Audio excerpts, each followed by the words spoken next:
El significante, la barra y el falo. Hoy se trata de continuar profundizando en la distinción entre el deseo y la demanda. La consideramos tan esencial para la buena conducción del análisis que creemos que éste, de no establecerla, se desliza invenciblemente hacia una especulación práctica basada en los términos de frustración por una parte y de gratificación por otra, lo cual constituye desde nuestro punto de vista una verdadera desviación de su vía. Así, de lo que se trata es de proseguir en la dirección de eso a lo que ya hemos dado un nombre, la distancia entre el deseo y la demanda, su Spaltung. Spaltung no es un término que emplee por casualidad, aunque no fue introducido entonces. Sí que se destaca con más fuerza en el último escrito de Freud, aquel a cuya mitad la pluma se le cayó de las manos, porque le fue arrancada pura y simplemente por la muerte. Esta Ich-Spaltung es verdaderamente el punto de convergencia de la última meditación de Freud. No se puede decir que dicha meditación lo llevara hasta ahí repetidamente, porque solo tenemos un trozo, algunas páginas, que se encuentran en el tomo 17 de las Gesammelte Werk. Y les aconsejo que las lean si quieren hacer surgir en ustedes la presencia de la pregunta suscitada por esta Spaltung en la mente de Freud. Verán, sin embargo, con qué fuerza subraya que la función de síntesis del yo, moi, está lejos de serlo todo cuando se trata del ich psicoanalítico. Voy a reanudar, pues, lo que dijimos la última vez, porque creo que no podríamos progresar en este punto sin dar 3 pasos adelante y 2 atrás, para volver a empezar y ganar cada vez un corto paso. Con todo, iré bastante rápido para recordarles en qué insistí cuando hablé del deseo por una parte y de la demanda por otra. En lo que al deseo se refiere, destaqué que es inseparable de la máscara y se lo ilustré muy especialmente recordándoles lo siguiente, que es ser demasiado expeditivos, hacer del símbolo un simple en vez con respecto a un exterior. Les hablé de Elisabeth von R., de quien les decía que con solo leer el texto de Freud se puede formular, porque él mismo lo articula, que su dolor en la parte superior del muslo derecho es el deseo de su padre y el de su amigo de infancia. En efecto, este dolor interviene cada vez que la paciente evoca el momento en que se encontraba completamente sometida al dolor de su padre enfermo, a la demanda de su padre, y al margen de esto se ejercía la atracción del deseo de su amigo de infancia, que ella se reprochaba tomar en consideración. El dolor del muslo derecho es el deseo de sus 2 cuñados, uno de los cuales, el esposo de su hermana menor, representa el buen deseo masculino, y el otro el malo. Por otra parte, este último ha sido considerado por todas esas damas como un hombre muy malvado. Aparte de esta observación, lo que hay que considerar antes de comprender qué significa nuestra interpretación del deseo es que en el síntoma, y esto es lo que significa conversión, el deseo es idéntico a la manifestación somática. Si ella es el anverso, él es su reverso.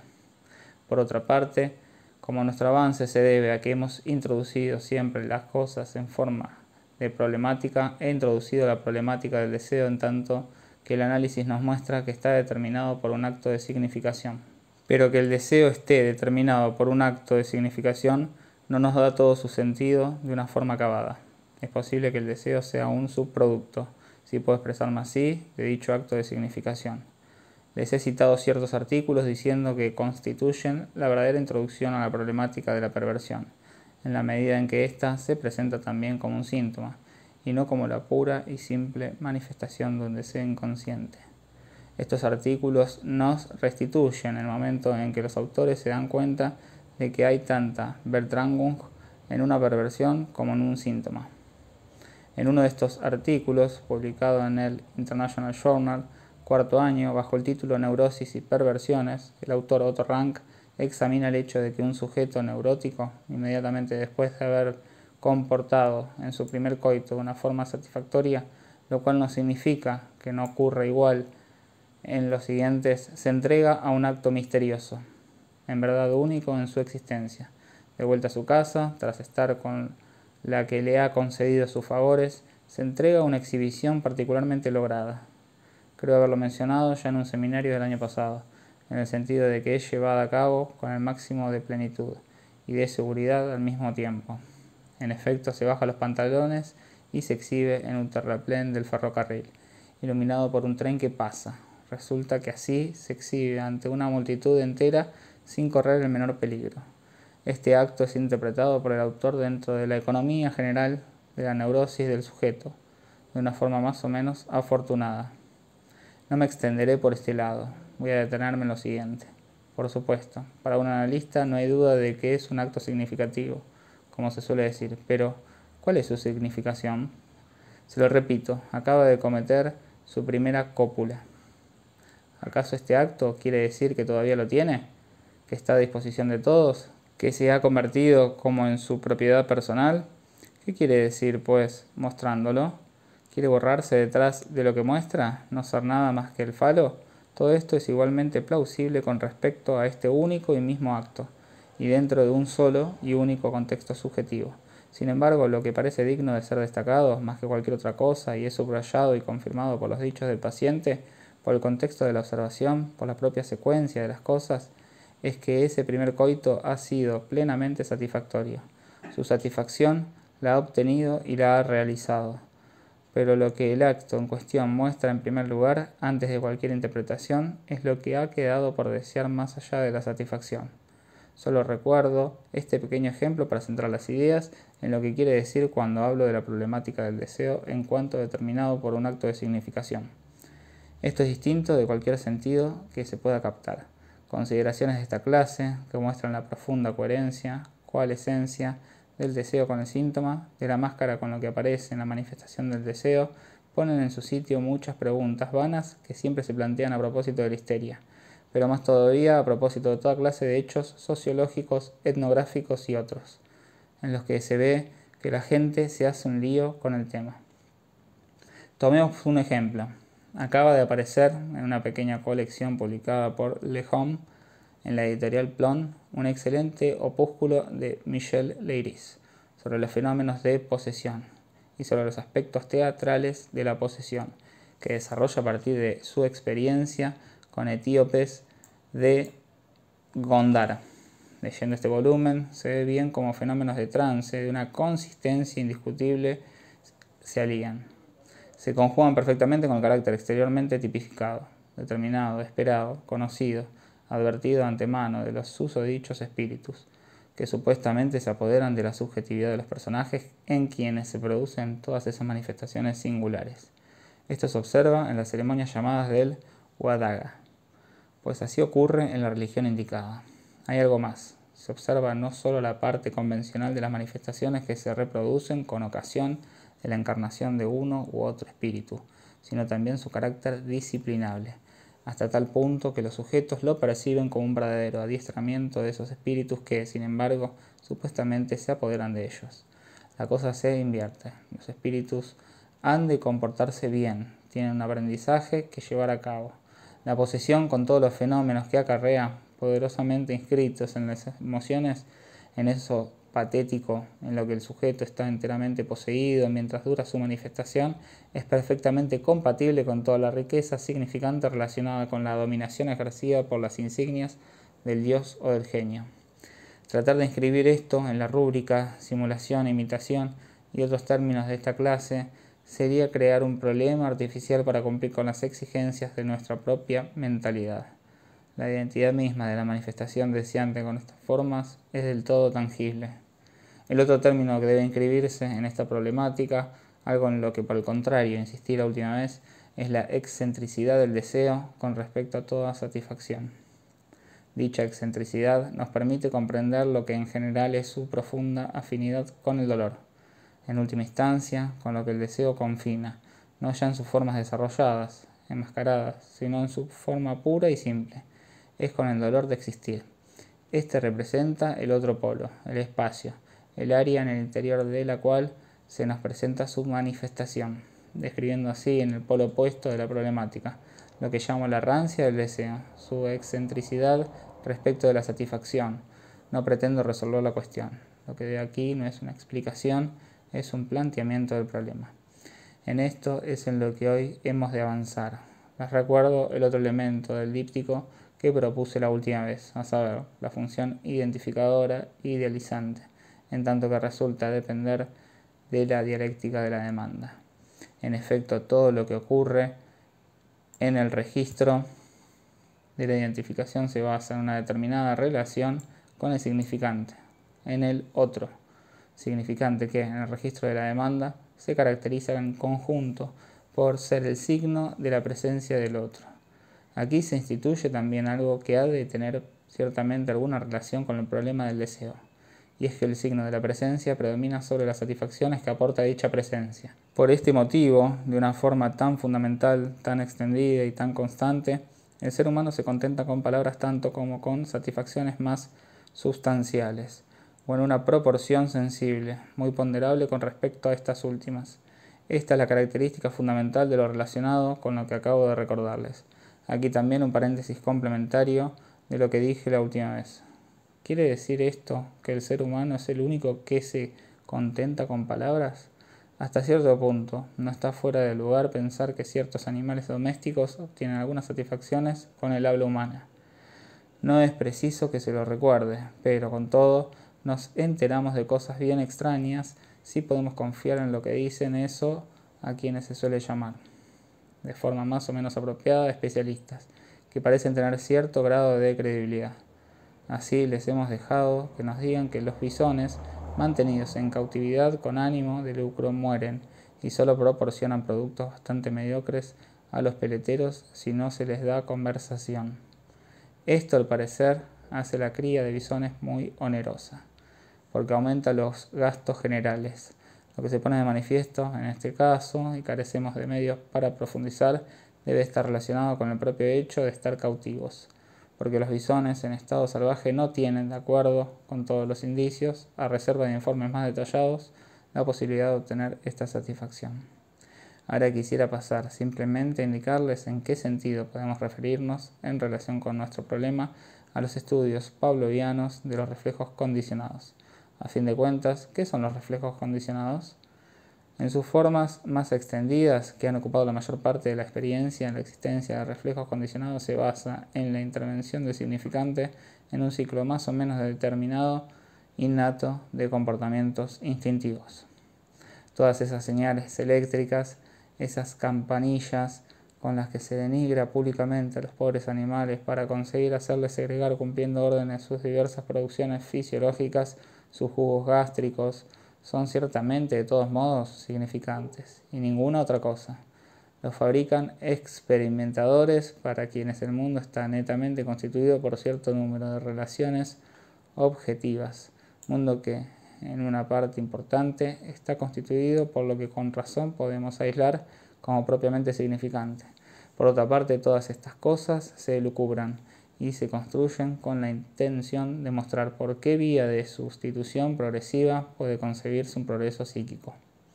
Se podría plantear la cuestión de saber por qué, a fin de cuentas, no se reduce todo esto a enseñarles a esos animales tan bien adiestrados una especie de lenguaje. Ahora bien, precisamente este salto no lo dan. Cuando la teoría pavloviana se interesa por lo que se produce en el hombre a propósito del lenguaje, Pavlov, con mucha razón, decide hablar en lo que al lenguaje se refiere, no de una prolongación de significaciones, como la que se pone en juego en los reflejos condicionados, sino de un segundo sistema de significaciones. Esto es reconocer implícitamente, porque tal vez no está plenamente articulado en la teoría, que hay alguna diferencia entre uno y otro. Para tratar de definir esta diferencia, diremos que se debe a lo que llamamos la relación con el otro con mayúscula, en tanto que constituye el lugar de un sistema unitario del significante. Diremos también que lo que le falta al discurso de los animales es la concatenación. A fin de cuentas, la fórmula más simple la enunciaríamos de esta forma. Cualquiera que sea el carácter externo de estas experiencias, lo que no encontramos, y quizá no se trata de encontrarlo, es la ley de acuerdo con la cual se ordenarían los significantes a los que se hace intervenir. Esto equivale a decir que es la ley a la que obedecerían los animales. Está completamente claro que no hay la menor referencia a una ley semejante, es decir, a nada que esté más allá de la señal o de una corta cadena de señales establecidas. No puede percibirse ninguna clase de extrapolación legalizante, y por eso podemos decir que no se llega a instituir la ley. Lo repito, esto no significa que para el animal no haya ninguna dimensión del otro con A mayúscula, sino únicamente que para él nada de dicha dimensión se articula de forma efectiva como discurso. ¿Qué obtenemos Si resumimos lo que está en juego en la relación del sujeto con el significante en el otro, a saber, lo que ocurre en la dialéctica de la demanda, es esencialmente esto. Lo característico del significante no es que se sustituya las necesidades del sujeto, como ocurre en los reflejos condicionados, sino poder sustituirse a sí mismo. El significante es esencialmente de naturaleza sustitutiva con respecto a sí mismo. En esta dirección vemos que los dominantes lo que importa es el lugar que ocupa en el otro. Lo que apunta en esta dirección, y yo trato de formular las diversas formas como esencial en la estructura significante, es este espacio topológico, por no decir tipográfico, que hace precisamente de la sustitución su ley. La numeración de los lugares de la estructura fundamental de un sistema significante en cuanto tal, en la medida en que el sujeto se presentifica en el interior de un mundo así estructurado en la posición de otro, se produce. Este hecho lo pone de relieve la experiencia, lo que se llama la identificación. A falta de satisfacción, con lo que el sujeto se identifica es con el sujeto que puede acceder a la demanda. La última vez los dejé con esta pregunta. Entonces, ¿por qué no hay el mayor pluralismo en las identificaciones? ¿Tantas identificaciones como demandas insatisfechas? ¿Tantas identificaciones como otros que se sitúan frente al sujeto respondiendo o no respondiendo a la demanda? Esta distancia, esta Spaltung, se encuentra reflejada aquí en la construcción de este pequeño esquema que les pongo hoy por primera vez en la pizarra. Aquí encontramos de nuevo las tres líneas que ya les he repetido 2 veces. Creo que lo tienen ustedes en sus notas, pero puedo recordárselo. La primera línea une la D minúscula del deseo con la imagen de A minúscula, por una parte, y con M, el yo-moi, por otra, a través de la relación del sujeto con A minúscula. La segunda línea representa precisamente la demanda, puesto que va desde la demanda hasta la identificación, pasando por la posición del otro con respecto al deseo. Así ven ustedes el otro descompuesto. Más allá de él está el deseo. La línea pasa por el significado de A, que se sitúa aquí en el esquema. En esta primera etapa que les detallé la última vez, diciéndoles que el otro solo responde a la demanda, por algún motivo, que es lo que buscamos, en un segundo tiempo se dividirá y quedará en una relación no simple sino doble, que por otra parte ya he esbozado por otros procedimientos, con 2 cadenas significantes. La primera cadena, que está aquí cuando es una, sola y simple, se sitúa en el nivel de la demanda. Es una cadena significante a cuyo otra vez la demanda ha de abrir ese paso. A continuación interviene algo que duplica la relación significante. ¿A qué responde esta duplicación de la relación significante? La línea inferior pueden identificarla, por ejemplo, entre otras cosas, naturalmente no de una forma unívoca, como se ha hecho hasta ahora, con la respuesta de la madre. Esto es lo que ocurre en el nivel de la demanda, donde la respuesta de la madre dicta por sí sola la ley, es decir, somete al sujeto a su arbitrariedad. La otra línea representa la intervención de otras instancias, que corresponde a la presencia paterna, y a las formas en que esta instancia se hace notar más allá de la madre. Por supuesto no es tan simple. Si no fuera todo más que una cuestión de papá y mamá, no alcanzo a ver cómo podríamos explicar los hechos con los que nos enfrentamos. Ahora vamos a introducirnos en la cuestión de la Spaltung, de la alianza entre el deseo y la demanda, responsable de la discordancia, la divergencia que se establece entre estos dos términos. Por eso tenemos que volver a hablar una vez más sobre qué es un significante.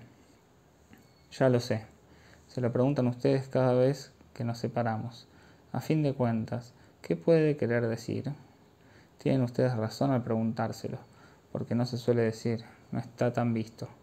Retomaremos la cuestión de qué es un significante en el nivel elemental. Les propongo que fijen su pensamiento en cierto número de observaciones. Por ejemplo, ¿no creen ustedes que con el significante nos aproximamos a algo a propósito de lo cual se podría hablar de emergencia? Partamos de lo que es una marca. Una marca es una huella, no es un significante. Sin embargo, se tiene la sensación de que puede haber una relación entre ambos y en verdad lo que se llama el material del significante siempre participa algo del carácter evanescente de la marca. Esto parece ser incluso una de las condiciones de existencia del material significante. Sin embargo, no es un significante. La huella del pie de viernes que Robinson descubre en su paseo por la isla no es un significante. Por el contrario, suponiendo que él, Robinson, por una razón cualquiera, borre esa huella, ahí se introduce netamente la dimensión del significante, a partir del momento en que es borrada, en que tiene sentido borrarla. Lo que ha dejado una huella queda manifiestamente constituido como significado. Eso mismo es lo que se hace voz. Ni siquiera digo articulación significante, pues tal vez la articulación permanezca enigmática, pero lo que sostiene el pasaje es voz. También en este nivel emerge algo que corresponde a lo que de entrada hemos designado en el significante como testimonio de una presencia pasada. De forma inversa, en un pasaje que es actual se manifiesta algo que lo profundiza, que está más allá y lo convierte en una voz. Lo que encontramos de nuevo aquí es que si hay un texto, si el significante se inscribe entre otros significantes, lo que queda tras el borramiento es el lugar donde se ha borrado. Y este lugar también sostiene la transmisión. La transmisión es aquí algo esencial, porque gracias a ella lo que sucede en el pasaje adquiere consistencia de voz. En cuanto a la cuestión de la emergencia, es esencial captar este punto, que el significante es algo que puede ser borrado y solo deja su lugar, es decir, ya no se encuentra ahí. Esta propiedad es esencial y hace que, si bien se puede hablar de emergencia, no se puede hablar de desarrollo. En realidad el significante la contiene en sí mismo. Quiero decir que una de las dimensiones fundamentales del significante es poder anularse a sí mismo. Para ello hay una posibilidad que en este caso podemos calificar de modo del significante mismo. Se materializa en algo muy simple que todos conocemos y no deberíamos dejar que la trivialidad de su uso disimulara su originalidad. Es la barra. Toda clase de significante es por su naturaleza algo que puede ser tachado. Desde que hay filósofos y que piensan, se habla mucho de la Aufwägung y se ha aprendido a usarla de una forma más o menos artera. Esta palabra quiere decir esencialmente anulación. Por ejemplo, anulo mi suscripción a un diario o mi reserva en algún lugar. Quiere decir también, gracias a una ambigüedad de sentido que la hace preciosa en la lengua alemana, elevar a una potencia, a una situación superior. No parece que se fije en lo suficiente en lo siguiente, que ser anulado, hablando con propiedad, solo hay una clase de cosa, diría yo toscamente, que puede hacerlo y es un significante. En verdad, cuando anulamos cualquier otra cosa distinta, ya sea imaginaria o real, la elevamos al mismo tiempo al grado, a la cualificación de significante. Hay pues en el significante, en su cadena y en su maniobra, en su manipulación, algo que siempre es capaz de destruirlo de su función en la línea o en el linaje. La barra es un signo de bastardía. De destruirlo en razón de la función propiamente significante, de lo que llamaremos la consideración general, quiero decir que el significante tiene su lugar en lo dado de la batería significante, en la medida en que ésta constituye un cierto sistema de signos disponible en un discurso actual, concreto, y siempre puede venir a menos respecto de la función que le constituye su lugar. Puede ser arrancado de aquella consideración en constelación que el sistema significante instituye al aplicarse sobre el mundo y puntuarlo. Luego cae la desconsideración a la desideración. Y ahí queda marcado precisamente por lo siguiente: deja que desear. No me divierto jugando con las palabras. Quiero tan solo, mediante este uso de las palabras, indicarles una dirección que nos aproxima a nuestro objeto, que es el deseo, a partir de sus vínculos con la manipulación significante. La oposición de la consideración y de la desideración marcada por la barra del significante solo es, por supuesto, un bosquejo, y no resuelve la cuestión del deseo, cualquiera que sea la homonimia a la que se preste la conjunción de esos dos términos coincidentes en la etimología latina de la palabra decir en francés. Por otra parte, cuando el significante se presenta como anulado, marcado por la barra, es cuando tenemos lo que podemos llamar un producto de la función simbólica. Es un producto en la medida en que, precisamente, está aislado, se distingue de la cadena general del significante y de la ley que ésta instituye.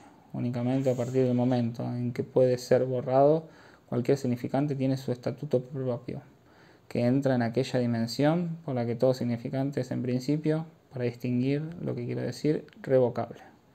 El término Aufhebung lo emplea Freud, y en lugares bien divertidos en los que a nadie parece habérsele ocurrido ir a buscarlo. Ah, de pronto, si es Freud quien lo emplea, entonces se despiertan.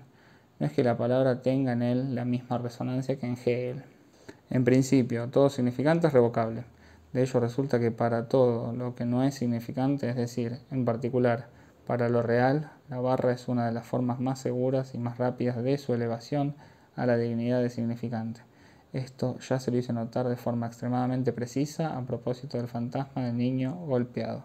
Al principio, este signo, que el niño sea pegado por el padre, es el del sometimiento del hermano odiado. Les he advertido que la segunda etapa de la evolución del fantasma, la que como Freud indica ha de ser reconstruida, pasa desapercibida, salvo de forma sesgada, y en casos excepcionales. Y cuando se trata del propio sujeto, este signo se convierte, por el contrario, en el signo del amor. El sujeto, él, cuando es golpeado, es amado. El cambio de sentido de esta acción en el interín nos deja, con todo, de plantear un problema. El mismo acto que, cuando se trata del otro, es considerado un maltrato y percibido por el sujeto como signo de que el otro no es amado, adquiere su valor esencial cuando es el sujeto quien se convierte en su soporte. Esto solo es concebible, hablando con propiedad, por la acción del significante, en la medida en que ese acto eleva al propio sujeto a la dignidad de sujeto significante, en este momento captado en su registro positivo, inaugural. Lo instituye como un sujeto con el que lo que puede haber es amor. Esto es lo que Freud, siempre hay que volver a las frases de Freud, siempre son lapidarias. Expresa en algunas consecuencias psíquicas de la diferencia anatómica de los sexos, diciendo, el niño que entonces es golpeado se convierte en amado, apreciado en el plano del amor.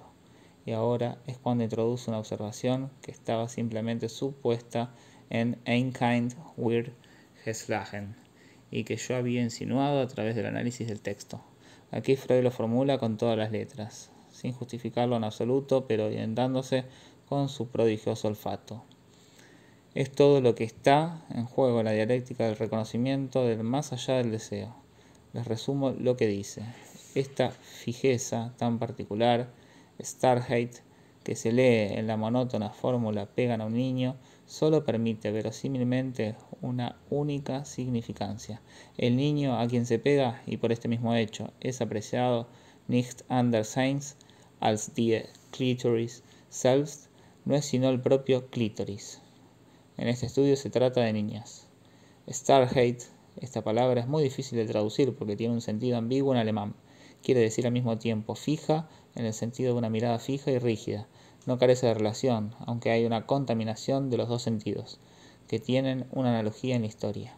De esto se trata precisamente, a saber, que vemos emerger algo cuyo lugar de nudo, a desanudar, ya les he indicado. La relación existente entre el sujeto en cuanto tal, el falo como objeto problemático y la función esencialmente significante de la barra, en tanto que interviene en el fantasma del niño golpeado. Con este fin, no hemos de conformarnos con ese clítoris que, desde tantos puntos de vista, deja mucho que desear.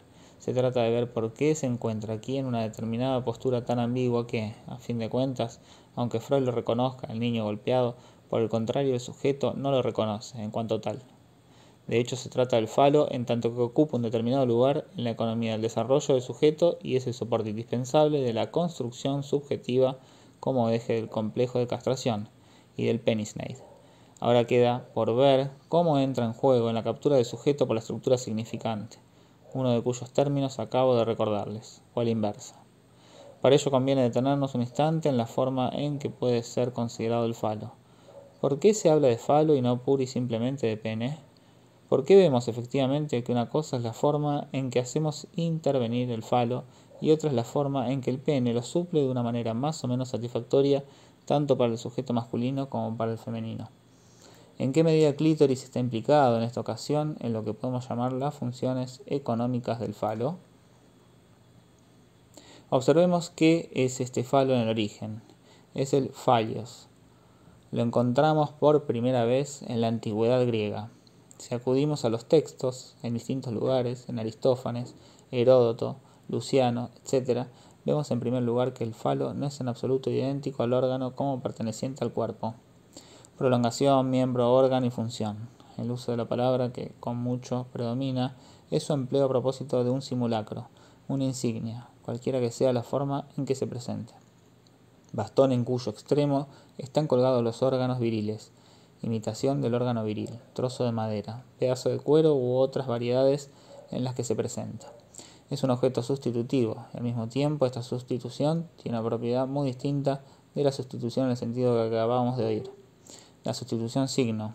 Casi puede decirse que este objeto tiene todas las características de un sustituto real, de lo que llamamos en algunas buenas historietas, y siempre más o menos con una sonrisa, un Godemish, de God Mihi, o sea, uno de los objetos más singulares de la industria humana, por la imposibilidad de encontrarlos. Con todo, por fuerza hay que tenerlo en cuenta, en tanto que existe y por su sola posibilidad. Añadiré que el olivos se confunde a menudo en griego con el phalios. No hay ninguna duda de que este objeto desempeñaba un papel central en el seno de los misterios, porque era el que estaba rodeado de los velos alzados por la iniciación. Es decir, que en el plano de la revelación del sentido se consideraba dotado de un carácter significativo último. Todo esto, ¿no nos pone acaso tras la pista de lo que está en juego? O sea, el papel económico prevalente del falo en cuanto representante del deseo en su forma más manifiesta. Lo pondré término a término con lo que decía del significante, que es esencialmente hueco, y que a este mismo título es como se añade al lleno del mundo. A la inversa, lo que se presenta en el falo es lo que de la vida se manifiesta de la forma más pura como turgencia y empuje. Tenemos ciertamente la impresión de que la imagen del falo está en el mismo fondo del término de pulsión que manipulamos para traducir el término alemán Trieb. Es el objeto privilegiado del mundo de la vida, y su nombre griego lo emparenta con todo lo relacionado con el flujo, la savia, incluso con la propia vena, porque al parecer es la misma raíz la que se encuentra en el flex y en phalios. Así, al parecer, las cosas son de tal forma que este punto extremo de la manifestación del deseo en sus apariencias vitales solo puede entrar en el área del significante desencadenando la barra. Todo lo que pertenece a la categoría de la intrusión del empuje vital despunta, se maximiza en esta forma o esta imagen, y como nos enseña la experiencia, nos limitamos a leerla. Así es precisamente como se inaugura lo que se presenta, en el sujeto humano que no tiene el falo, como connotación de una ausencia allí, donde no ha de estar dado que no está, haciéndolo considerar castrado. Inversamente, el que tiene algo y puede pretender que es parecido, se considera amenazado de castración. He mencionado los misterios antiguos. Es impresionante ver que en los pocos frescos conservados en un estado de integridad notable, los de la Villa de los Misterios, precisamente junto al lugar donde se representa el desarrollo del falo, es donde surgen en representaciones de una talla impresionante, a tamaño natural, una especie de demonios que podemos identificar por cierto número de coincidencias. Hay uno en un jarrón del Louvre y en algunos otros lugares. Estos demonios alados, con botas aunque sin casco, pero casi, y en todo caso armados de un flagellum, se disponen a aplicar el castigo ritual a una de las impetrantes o iniciadas que se encuentran en la imagen. Así surge el fantasma de la flagelación en su forma más directa e inmediatamente conectado con la revelación del falo. No es preciso empeñarse en ninguna clase de investigación en la profundidad de los misterios para saber lo que atestiguan toda clase de textos, que, en todos los cultos antiguos, a medida que se produce el acercamiento al culto, es decir, a la manifestación significante de la potencia fecunda de la gran diosa, de la diosa siria, todo lo relacionado con el falo es objeto de amputaciones, de marcas de castración o de interdicción cada vez más acentuadas, en particular el carácter de eunuco propio de los sacerdotes de la gran diosa, lo verifican toda clase de textos. El falo siempre se encuentra cubierto por la barra puesta sobre su acceso al dominio significante, es decir, en su lugar en el otro, y por eso la castración se introduce en el desarrollo. Nunca es, véanlo directamente en las observaciones, a través de una prohibición de la masturbación. Por ejemplo, si leen ustedes la observación de Juanito, verán que las primeras prohibiciones no le producen ningún efecto. Si leen la historia de André Gide, verán que sus padres batallaron a lo largo de todos sus años tempranos para impedírselo, y que el profesor Broughardel, mostrándole las grandes picas y los cuchillos que tenía colgado en la pared, porque ya era moda entre los médicos tener un montón de antiguallas, le prometía que si volvía a hacerlo, se la cortarían. El niño Yid nos informa perfectamente de que nunca, ni por un instante, se creyó semejante amenaza, porque le parecía extravagante. Dicho de otra manera, nada más y nada menos una manifestación episódica de los fantasmas del propio profesor Bruhardel. No se trata de eso en absoluto, como nos lo indican los textos y también las observaciones. Se trata del último ser en el mundo a quien podría suponerse castrado en el plano real, a saber, la madre. En el lugar donde se manifiesta la castración, en el otro, donde el deseo del otro es lo que está marcado por la barra significante. Aquí, por esta vía, esencialmente, es como tanto en el caso del hombre como en el de la mujer se introduce eso específico que funciona como complejo de castración. Cuando hablamos del complejo de Edipo al principio del pasado trimestre, destaqué el hecho de que la primera persona en estar castrada en la dialéctica intrasubjetiva es la madre. Ahí es donde se encuentra en primer lugar la posición de castración. Si los destinos de la niña y el niño son distintos, es porque la castración se encuentra primero en el otro, con mayúscula. La niña junta esta apercepción con aquello de lo que la madre la ha frustrado. Lo percibido en la madre como castración se percibe, pues, también como castración para ella, y se presenta primero en forma de un reproche contra la madre. Este rencor se añade entonces a lo que han podido despertar las frustraciones anteriores. De esta forma se presenta en primer lugar para la niña, Freud insiste en ello, el complejo de castración. El padre solo aparece en posición de sustituto para aquello de lo que previamente se ha visto frustrada, y por eso la niña pasa al plano de la experiencia de la privación. El pene real del padre, esperado por la niña, según nos dicen, como un sustituto de lo que ha percibido como aquello de lo que está frustrada, se presenta ya en el nivel simbólico, y por eso podemos hablar de privación, con la crisis que engendra y la encrucijada que se le abre al sujeto entre renunciar a su objeto, es decir, al padre, o renunciar a su instinto, identificándose con el padre. De ello resulta una curiosa coincidencia, precisamente por haber sido introducido en el complejo de castración de la mujer en forma de sustituto simbólico. El pene está en la mujer en el origen de toda clase de conflictos de celos. La infidelidad de la pareja es percibida por su parte como una privación real. Esto tiene un acento completamente distinto que el mismo conflicto visto desde el lado del hombre. Estoy yendo deprisa, ya lo retomaré, pero hay todavía una cosa que necesitamos ver. Si el falo, allí donde tiene su lugar, en tanto que indica el deseo del otro, se encuentra en su forma tachada, ¿qué ocurre con el sujeto? La continuación de nuestro desarrollo nos mostrará que también el sujeto ha de encontrar su lugar de objeto deseado respecto del deseo del otro, en consecuencia, y así nos lo indica Freud en su notable resumen sobre Pegan a un niño. Cómo deberá situarse a fin de cuentas el sujeto y cómo encontrará su identificación de sujeto es siempre en tanto que es y no es el falo. En resumen, ya lo veremos, el sujeto en cuanto tal es, a su vez, un sujeto marcado por la barra. Esto se manifiesta claramente en la mujer, y hoy he abordado, mediante una simple indicación, las incidencias de su desarrollo a propósito del falo. La mujer, también el hombre por otra parte, está capturada en un dilema irresoluble, en torno al cual hay que situar todas las manifestaciones tipo de su feminidad, neuróticas o no neuróticas. En lo que se refiere a obtener su satisfacción, está en primer lugar el pene del hombre, y luego, por sustitución, el deseo del niño. Me limito a indicar lo que es corriente y clásico en la teoría analítica. Pero, ¿qué quiere decir esto? Que a fin de cuentas no obtiene una satisfacción tan básica, tan fundamental, tan instintiva como la de la maternidad, más que por las vías de la línea sustitutiva.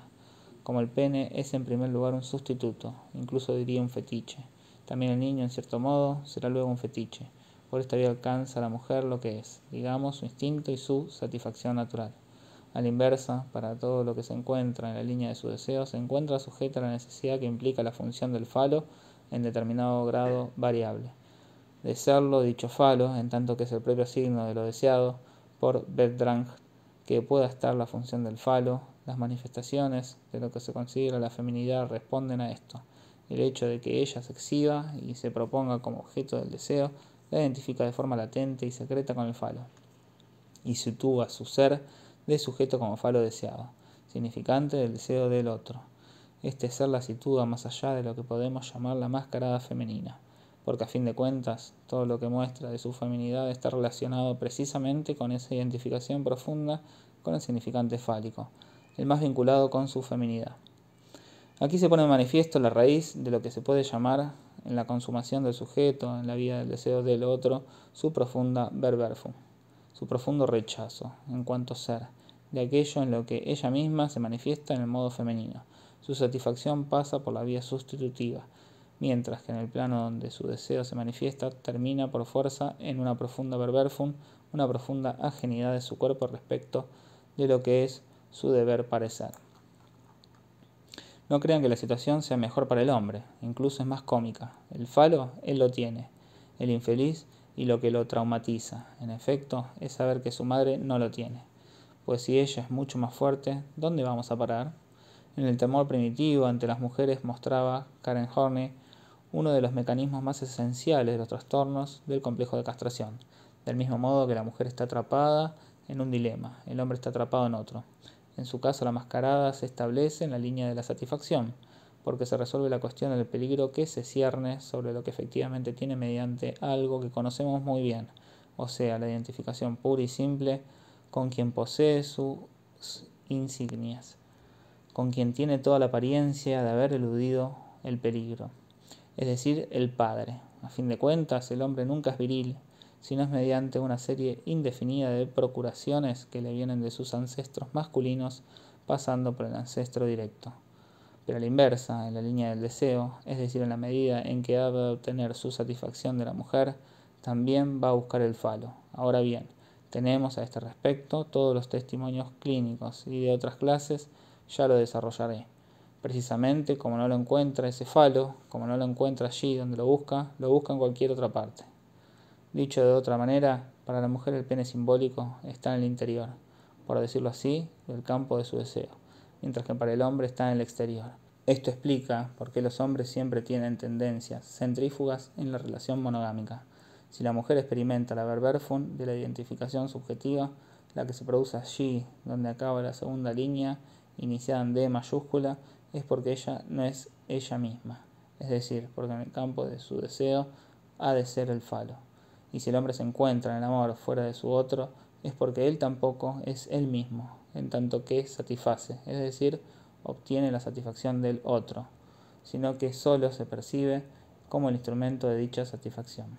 El problema del amor es la profunda división que introduce en las actividades del sujeto.